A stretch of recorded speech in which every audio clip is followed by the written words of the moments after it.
Assalamualaikum warahmatullahi wabarakatuh. Bahasa Sunda hari ini materi ngapalkeun kecap. Wilujeng enjing barudak sadayana. Ngapalkeun arti kecap atau menghafal arti kata.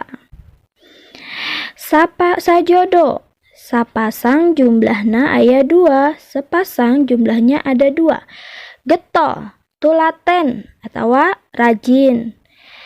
Nyacas, bodas pisan atau putih sekali. Dihenggoy, didahar atau dimakan. Dibabarik, diudag-udag atau dikejar-kejar. Lega rubak, lega atau luas. Ngarandeg, eureun atau berhenti. Baraya, dulur atau saudara.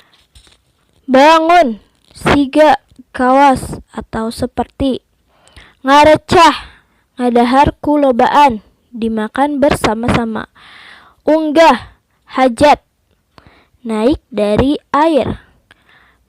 Mintonkeun, lemesna tina, nembongkeun, memperlihatkan. Saban, unggal, setiap saat atau waktu. Patembalan, silih tempas, tanya jawab. Niron-niron, nurutan atau mengikuti.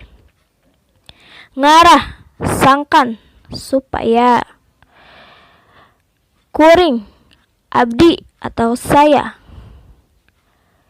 Anjeun, maneh atau pamatuhan, tempat cicing atau tempat tinggal.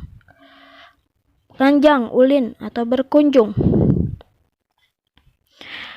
Mayapak, tampak dari kejauhan serta tinggi. Sakapeung, tesawalasna atau kadang-kadang. Tutuwuhan, makhluk hidup nu aya daunan atau tumbuhan. Mayeng, angger atau tetap. Peserna, pusatnya. Bayah, hate, paru-paru. Pangunggulna, pangalusna atau